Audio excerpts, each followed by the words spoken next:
काली अपनी दैनिक दिनचर्या को निभाने के लिए सुबह अपने बिस्तर से उठती है और आंगन में जाकर अंगड़ाई लेती हुई गांव की ताज़ी हवा का अनुभव लेने लगती है। आज वो बहुत खुश थी क्योंकि कई दिन बाद उसे एक अजीब से चैन और सुकून का अनुभव हो रहा था। काली चमकते सूरज को अपनी आंखों के सामने देखकर कहती है, आज की सुबह कितनी सुकून भरी है। गांव में भी शांति है। सच में ऐसी शांति के लिए ये काली एक क्या 100 गुनहगारों से भी अकेले भिड़ जाएगी। काली गांव की ताज़ी सुबह का आनंद ले रही थी तो वहीं उसके पड़ोस के घर से तीनों नील, नितिन, मुकेश उसको एकटक देखे जा रहे थे। इतने में खुद काली की नजर उन पर जाती है और वो अपने आप से कहती है, आज ये तीनों बेवकूफ भी मुझे अच्छे दिख रहे हैं। इस सुहानी सुबह की बात ही कुछ और है। आज पड़ोसी होने के नाते इनसे जरा अच्छे से बात कर लूं। नील, नितिन, मुकेश काली के खुद से उन्हें बुलाने को लेकर बहुत खुश थे कि पल भर में उसके सामने आकर वो खड़े हो जाते हैं और उसको अपनी मुस्कान की चमक दिखाते हुए कहते हैं, अरे ताली, आज लगता है तुम बहुत अच्छे मूड में हो। तुमने हमें तुत्ते अपने पास बुलाया है। पता नहीं काली, नितिन ने तुमसे क्या बोला, लेकिन आज मुझे बहुत अच्छा लगा कि तुमने मुझे खुद बुलाया। पता नहीं मैंने इन तीनों को यहाँ क्यों ही बुलाया। इससे पहले कि ये मेरी सुनहरी सुबह पर गोबर का उपला फेंक दे, मैं यहाँ से चली जाती हूँ। वो मैंने सोचा पूछ लूँ कि भाग्य आंटी कैसी है। मुझे उनको धन्यवाद भी देना था ना कि उन्होंने मेरी व्रत रखने में मदद की और छठी मैया की कृपा से माँ की हालत में भी सुधार है। बुखार है? अरे काली, तुमने मुझे बताया क्यों नहीं कि तुमको बुखार है? मैं तुम्हें अभी अस्पताल लेके चल रहा हूँ, चलो। अरे भाई, बुताल नहीं तुदाल। उधार? नहीं नहीं, मैं तुझे और उधार बिल्कुल नहीं दूंगा। तू उधार लेकर पैसे ही वापस कहाँ करता है? मुकेश इतना बोलकर नितिन से लड़ने लगता है और नील उनको ताके जा रहा था, जिसके बाद काली मौका पाकर वहाँ से खिसक जाती है और घर में जाकर स्कूल जाने के लिए तैयार होकर कुछ देर में घर से निकल जाती है। खेतों के रास्ते से स्कूल जाती काली को खेतों में लहराती सरसों देखकर बहुत अच्छा लगता है, जिसके बाद उसे खेतों के बीच कुछ लोग बैठे नजर आते हैं और वो खुद से कहती है, ये खेतों के बीच सुबह सुबह कौन बैठा है? दूर से तो बस एक लाल दुपट्टा नजर आ रहा है। मुझे जाकर देखना चाहिए क्या कि वहाँ कौन है। काली ये सोचकर वहाँ जाती है कि तभी खेतों में बैठे लोग उसे देखकर भाग जाते हैं, जिसके बाद काली भी अपने स्कूल पढ़ाने के लिए निकल जाती है। लेकिन उसके दिमाग में यही घूम रहा था कि आखिर सुबह सुबह वो लोग कौन थे जो खेतों में बैठे हुए थे और उसको देखकर भाग गए। तभी काली का ध्यान तोड़ते हुए स्कूल की एक लड़की कहती है, टीचर, आपको सब काली क्यों बोलते हैं? आपका रंग काला है इसीलिए? हाँ भी और नहीं भी। मतलब टीचर जी, मैं समझी नहीं। मतलब देखो, मेरी माँ जो कि देवी की बहुत बड़ी भक्त थी, उनका खुद का नाम दुर्गा था और जब मेरा और मेरी बहन का जन्म हुआ तो हम दोनों के रंग में बहुत अंतर था। मेरी बहन दूध सी गोरी थी तो मैं काली, इसलिए माँ ने हम दोनों के नाम भी हमारे रंग और रूप के अनुसार रख दिए। अच्छा, तो ये बात है। मतलब आप काली माता का रूप हो टीचर जी। इसका मतलब आप सभी बुरा करने वालों को सजा देती हैं। नहीं बेटा, मेरे पास इतनी शक्तियाँ नहीं हैं। मैं एक साधारण इंसान हूँ, लेकिन काली माता सब देखती है। वो बुरा करने वालों को सजा खुद देती है। अब बहुत बातें हो गई, चलो कक्षा में जाओ। जी टीचर जी। काली अब अपना ध्यान इधर उधर की बातों से हटाकर बच्चों को पढ़ाने में लगाती है। आधे दिन के स्कूल के बाद जब काली घर जाने के लिए वापस से खेतों का रास्ता चुनती है तो इस बार वो उसे जाते हुए खेतों के बीच में किसी की आवाज आती है। तुम समझते क्यों नहीं हो विनोद? अगर किसी ने हमें यहाँ एक साथ देख लिया तो अनर्थ हो जाएगा, तुम जानते हो ना? हाँ रानो, मैं जानता हूँ, लेकिन तुम भी मेरी बात समझो। हम तुमसे बहुत प्यार करते हैं और तुम्हारे बापू तुम्हारे लिए रिश्ता देख रहे हैं। ये पता होते हुए भी हम कैसे चुप रहे हैं? लेकिन तुम जो कह रहे हो वो हम नहीं करेंगे। हम इस गांव को छोड़कर तुम्हारे साथ नहीं भाग सकते। रानो आगे कुछ बोलती तभी उन दोनों के सामने काली आकर खड़ी हो जाती है और काली को देखकर विनोद और रानो के पैरों तले जमीन खिसक जाती है और वो घबराते हुए काली से कहते हैं, काली दीदी, आप दीदी आप किसी को मत बताइएगा। तुम दोनों पहले ये बताओ कि तुम दोनों यहाँ क्या कर रहे हो और ये क्या बातें चल रही हैं तुम्हारे बीच, सब बताओ मुझे। दीदी, पहले आप हमसे वादा करो कि आप किसी को कुछ नहीं बताओगी कि आपने हमको यहाँ देखा रानो के साथ, वरना बहुत बड़ा बवाल हो जाएगा। हाँ, मैं किसी को कुछ नहीं बताऊंगी। अब बताओ। हम बताते हैं दीदी, मैं और विनोद एक दूसरे से बहुत प्यार करते हैं, लेकिन आप तो जानती ही हो ना कि एक गांव में रहने वाले दो लोग एक दूसरे से प्यार नहीं कर सकते क्योंकि उनकी शादी कभी नहीं होगी। बस इसीलिए हम दोनों छुप छुप कर मिलते हैं। और दीदी, रानो के पिताजी उसके लिए रिश्ता ढूंढ रहे हैं, तो ऐसे में हम क्या करें? हम रानो को किसी और के नहीं होते देख सकते, इसीलिए हमने इससे कहा कि चलो ये गांव छोड़कर भाग निकलते हैं, लेकिन ये मना कर रही है। सही कर रही है वो। विनोद, भागना किसी समस्या का हल नहीं होता और तुम दोनों ने कोई गुनाह नहीं किया, प्यार किया है। तुम दोनों भाई बहन नहीं हो, बस एक ही गाँव में रहते हो, तो मुझे नहीं लगता इसमें कोई समस्या होनी चाहिए। एक बार अपने घर वालों से बात करो, मुझे लगता है वो तुम्हें ज़रूर समझेंगे। नहीं दीदी, वो हमें नहीं समझेंगे, उल्टा हमें घर में बंद करके हमारी शादी कर देंगे किसी भी इंसान से और हमको इस गांव से हमेशा के लिए दूर भेज देंगे। रानो बिल्कुल ठीक कह रही है। सुनो मेरी बात, एक बार तुम दोनों अपने घर वालों से बात करो। अगर उन्होंने तुम्हारे प्यार को नहीं समझा तो मैं तुमसे वादा करती हूँ कि तुम दोनों की शादी मैं करवाऊंगी, लेकिन उससे पहले तुम्हें एक कोशिश करनी पड़ेगी। काली की बातें समझते हुए रानो और विनोद एक बार फिर अपने अपने घर वालों से बात करने के लिए मान जाते हैं और वहाँ से अपने अपने घर चले जाते हैं। काली भी घर आकर बिस्तर पर आराम करते हुए सोचती है, इस गांव में जैसे लोग बसे हैं उस हिसाब से तो उन दोनों के माता पिता नहीं मानेंगे, लेकिन फिर भी जिन्होंने जन्म दिया है उनके ऊपर भरोसा रख के बात तो करनी ही बनती है। भगवान, मेरे लिए तो कुछ नहीं किया, लेकिन उन दोनों को जरूर उनकी खुशी देना। काली अपना आधा दिन भी आराम करने में और घर के कामों में निकाल देती है। अगली सुबह जब काली खेतों के रास्ते वापस स्कूल जा रही थी तो उसे रानो और विनोद नहीं मिलते। इस बात से वो थोड़ी चिंता में आकर आगे अपने काम के लिए निकल जाती है, जहाँ स्कूल पहुंचकर वो हर्ष को वहाँ बच्चों में लड्डू बांटते देखती है। अरे वाह, आज किस खुशी में बच्चों का मुंह मीठा कराया जा रहा है। कहीं आपकी शादी तो तय नहीं होगी हर्ष जी? शादी? तुम भी ना काली, और ये लड्डू सिर्फ बच्चों के लिए ही नहीं, उनकी टीचर के लिए भी है। लो खाओ ना। हर्ष काली को लड्डू देता है और काली उससे अपने मुंह मीठा करके उससे कहती है, अरे आखिर कारण क्या है ये लड्डू बांटने का, बताओ। वो आज मेरी माँ का जन्मदिन है। वो तो इस दुनिया में नहीं है, लेकिन मैं उनके इस दिन को यादगार बनाने के लिए हर साल कुछ न कुछ करता हूँ।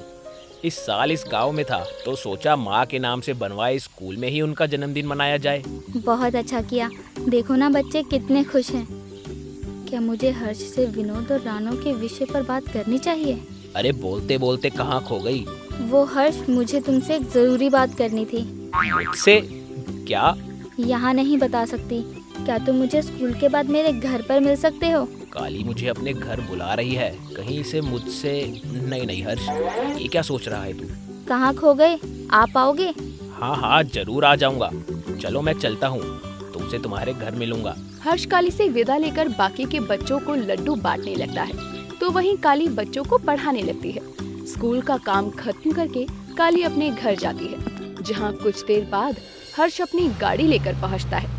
गाड़ी की आवाज सुनकर काली घर से बाहर निकलती है, तो वहीं सामने से नील, नितिन, मुकेश ये सब देख रहे थे। तभी काली हर्ष को देखकर मुस्कुराती हुई कहती है, शुक्रिया हर्ष आने के लिए, अंदर आओ ना। हर्ष काली के साथ अंदर आ जाता है और घर का दरवाजा बंद हो जाता है।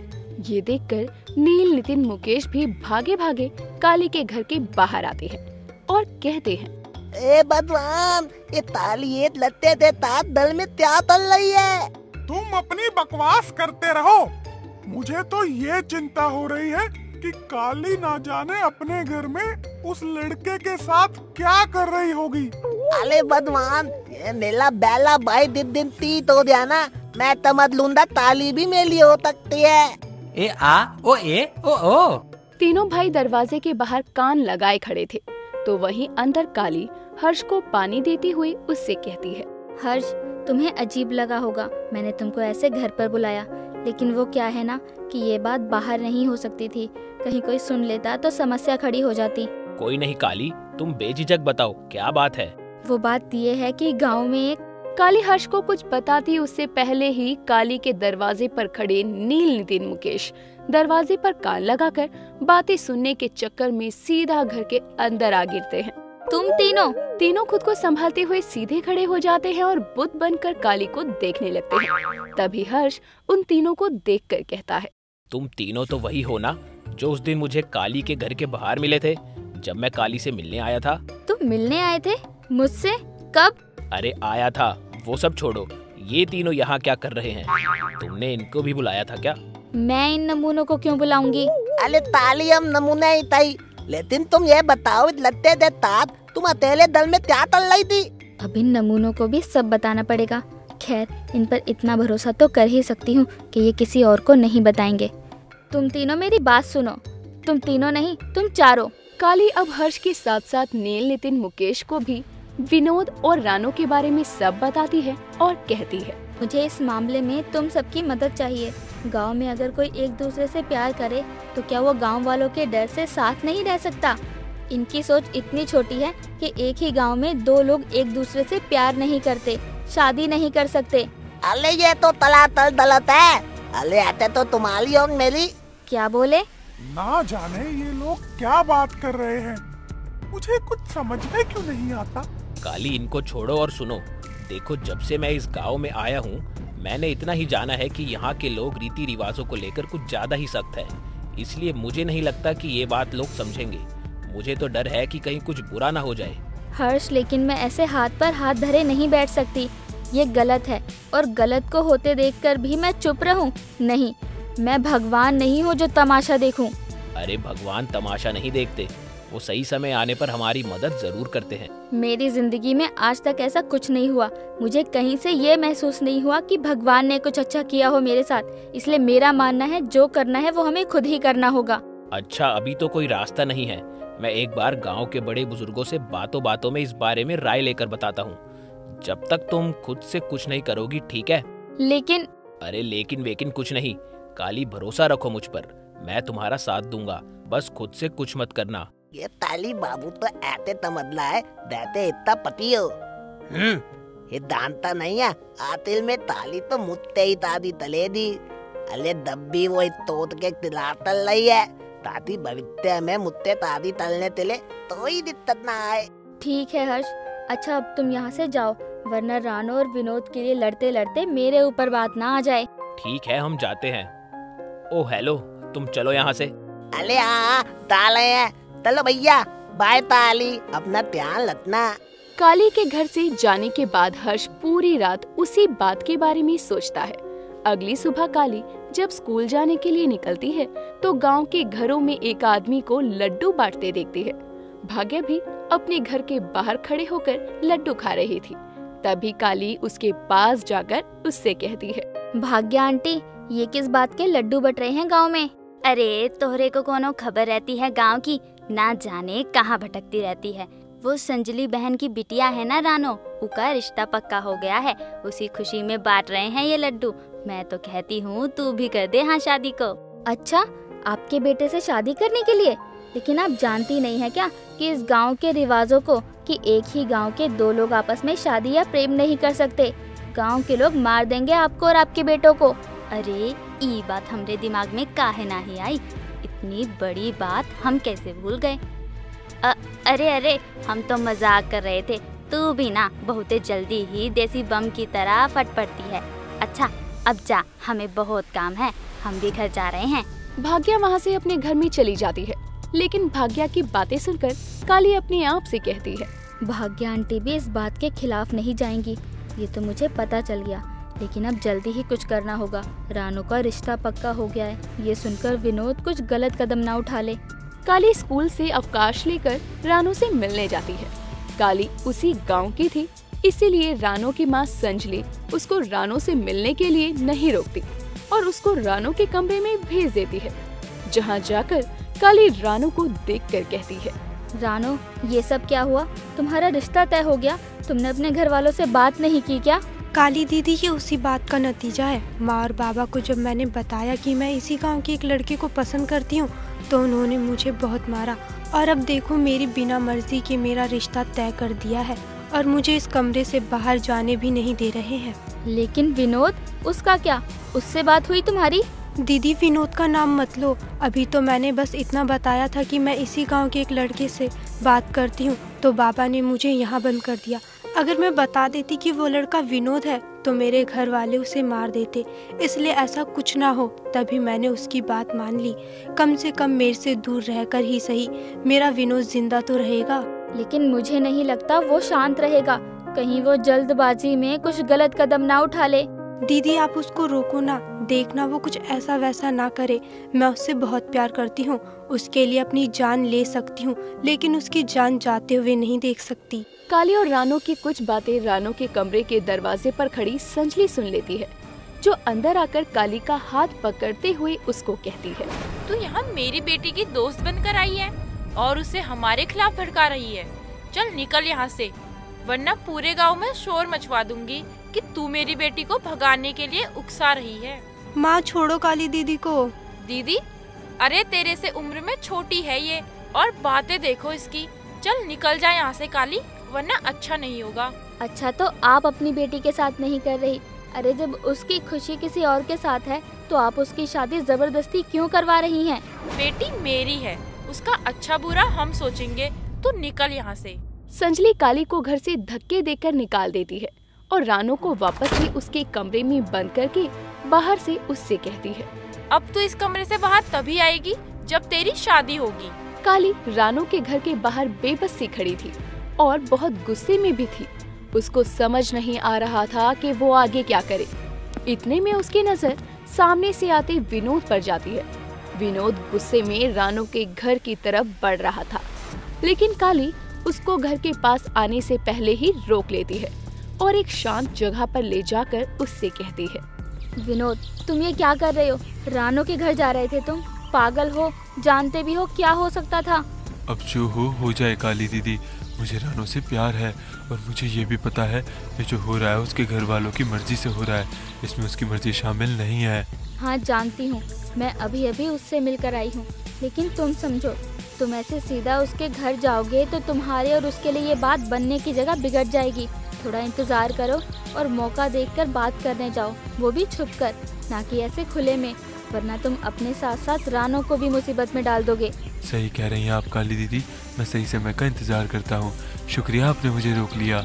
विनोद काली की बात को मानकर उस वक्त के लिए वहाँ से चला जाता है। उसी शाम रानो के घर में उसकी सगाई की तैयारियां चल रही थी, तो मेहमानों की भीड़ में एक साड़ी वाली औरत घूंघट किए घर में घुस आती है और किसी तरह रानो के कमरे में जाती है और कमरे में आकर दरवाजा बंद कर देती है। ऐसी अचानक किसी को अपने कमरे में आते देखकर रानो कहती है, कौन हो आप और आपने ऐसे दरवाजा क्यों बंद किया है?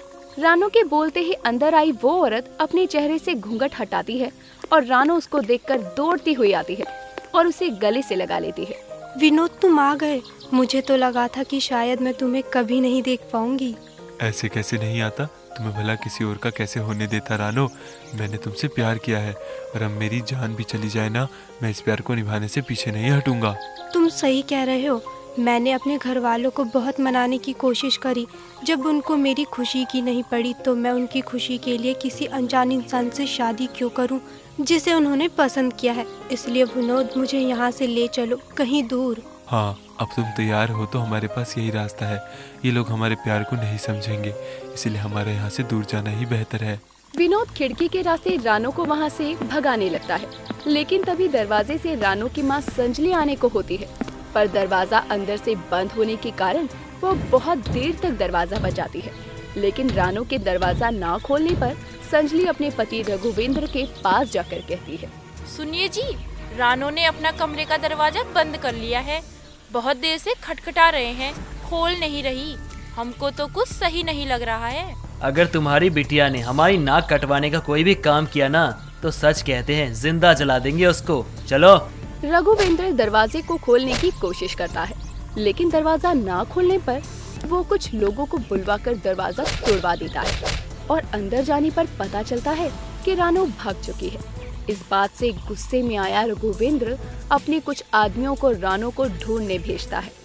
रात के अंधेरे में विनोद और रानो गांव से बाहर जाने के लिए बस अड्डे पर खड़े होते हैं, लेकिन तभी कुछ आदमी आकर दोनों को पकड़ कर ले जाते हैं। कुछ देर में इस बात का ढिंढोरा पूरे गांव में बच जाता है कि रघुवेंद्र की बेटी रानो अपने ही गांव के एक लड़के के साथ भाग गई है। इस बात से पूरे गांव वाले गुस्से में आकर रघुवेंद्र के घर के सामने हल्ला मचाने लगते हैं, जिस पर रघुवेंद्र सबके सामने आकर कहता है, मुझे पता है मेरी बेटी की हरकत ने इस पूरे गांव को शर्मसार कर दिया है, इसलिए अब मैं अपनी बेटी को सिखाऊंगा नहीं बल्कि पूरे गांव के सामने उसे और उस लड़के को सजा दूंगा। उन दोनों को मेरे आदमियों ने पकड़ लिया है, जल्द ही गांव के चौराहे पर उन दोनों को बांधकर सजा दी जाएगी। रघुवेंद्र की ये बात गांव वालों के साथ साथ नील, नितिन, मुकेश भी सुन रहे थे, जो ये सुनकर भागे भागे काली के घर जाते हैं और उसको सारी बात बताते हैं, जिस पर काली कहती है, नहीं, ये नहीं हो सकता, मैं ऐसा नहीं होने दूंगी। नील, नितिन, तुम जाओ, देखो रानू और विनोद को कब तक ला रहे हैं, मैं कुछ करती हूँ। काली, तुम क्या तलने वाली हो? तुम जाओ तो मैं देखती हूँ। एक तरफ काली नील, नितिन को वहाँ से भेज देती है, तो दूसरी तरफ रानू और विनोद को गांव के चौराहे पर बांध दिया जाता है। और जब रघुवेंद्र को ये पता चलता है कि उसकी बेटी जिससे प्यार करती है वो विनोद है, तो रघुवेंद्र विनोद के परिवार को भी उसी सजा देने की बात करता है। गांव वालों के डर से विनोद का परिवार भी रघुवेंद्र की बात मान जाता है, जिसके बाद सभी गांव वालों के सामने पेड़ से बंधे रानू और विनोद को देखते हुए रघुवेंद्र कहता है, इस गांव के अपराधी आप सभी के सामने हैं। इन दोनों ने एक ही गांव के होकर प्यार करने और भाग जाने की गलती करी है, इसलिए इनकी सजा ऐसी होनी चाहिए कि ये पूरा गांव याद रखे और दोबारा ऐसी घटना इस गांव में ना हो। इसलिए मैं इनको इसी बंधे हुए पेड़ पर जिंदा जला दूंगा। ये आप क्या कह रहे हैं? रानू आपकी बेटी है, आपका अपना खून। थोड़ा तो सोचिए, हमारी एक ही बेटी है, उसको अपने हाथों से कैसे मार सकते हैं आप? जब मेरी बेटी मेरे घर से भागी उसी वक्त वो मेरे लिए मर गई, इसलिए मुझे कोई फर्क नहीं पड़ता कि वो जिए चाहे मरे, इसलिए मैं इन दोनों को अभी के अभी जला दूंगा। नहीं, ऐसा मत करिए मेरी बच्ची, ऐसा मत करिए। रघुवेंद्र अपनी पत्नी की भी एक नहीं सुनता और एक जलती हुई मशाल लेकर रानू और विनोद की ओर बढ़ने लगता है। तभी अचानक उसकी मशाल बुझ जाती है और एक आवाज पूरे गांव वालों को सुनाई देती है, रुक जाओ, मैं तुम लोगों को ऐसा नहीं करने दूंगी। नकाबपोश लड़की को देखकर सारे गांव वाले खुसुर पुसुर करने लगते हैं। एक काले लिबास में चेहरा ढके लड़की को सभी लोग घूर रहे थे। तभी काली बिजली की रफ्तार से भागती हुई गांव वालों की आंखों के सामने से पेड़ पर बंधे विनोद और रानू के पास आती है और उन्हें घेरते हुए कहती है, किसी ने भी इन दोनों को हाथ लगाया तो मैं उसको छोड़ूंगी नहीं। और मैं पूछती हूँ कि आखिर इनका गुनाह क्या है? ये दोनों भाई बहन नहीं हैं, बस एक गांव में रहते हैं, तो एक गांव में रहकर प्यार करना और शादी करना कहाँ से गलत है? कब तक अपनी इस पिछड़ी सोच के साथ आप सब जिएंगे? ए लड़की, जो भी है तू, चुपचाप यहाँ से चली जा। इन दोनों ने गुनाह किया है तो उसकी सजा इन दोनों को मिलकर रहेगी, और अगर तू बीच में आई ना तो तुझे भी जिंदा जला दिया जाएगा। कोशिश करके देख लो, कहीं ये आग तुम्हारी ही चिता बनकर तुम्हारे सामने ना खड़ी हो जाए। रघुवेंद्र दोबारा मशाल जलाकर काली की ओर बढ़ने लगता है, लेकिन तभी हर्ष वहाँ इंस्पेक्टर पांडे के साथ आता है और ये सब रोकते हुए कहता है, रुक जाओ, कोई भी विनोद और रानू की तरफ नहीं बढ़ेगा। हर्ष की अचानक आवाज सुनकर नकाबपोश काली और सभी गांव वाले हर्ष की तरफ देखते हैं, जो कि अपने साथ इंस्पेक्टर पांडे को लेकर आया हुआ था। और इंस्पेक्टर को देखकर सभी गांव वाले घबरा जाते हैं, जिसके बाद हर्ष इंस्पेक्टर के साथ उनके बीच में आकर कहता है, मैं जानता था इन ओछे गांव वालों पर जो पिछड़े रीति रिवाजों का पर्दा चढ़ा है वो ऐसे नहीं हटने वाला, इसलिए मैं अपने साथ इंस्पेक्टर दांडे को लेकर आया हूँ। दांडे नहीं, पांडे। ओ हाँ, वही। मुझे पता था कि गांव वाले ऐसी कोई हरकत जरूर करेंगे, क्योंकि मैंने कई लोगों से जब इस बदलाव की बात की तो उनकी सोच और बातों से मुझे अंदाजा हो गया था कि ऐसा कुछ जरूर होने वाला है। आप लोगों को शर्म आनी चाहिए, गांव के रिवाजों के आगे आपको अपने बच्चों की खुशी नहीं नजर आ रही? इन सब के बीच काली रानू और विनोद की रस्सियां खोल देती है और पांडे की बात सुनकर रानू कहती है, हर्ष भैया, पांडे सर, करने दीजिए इन लोगों को अपनी मनमानी।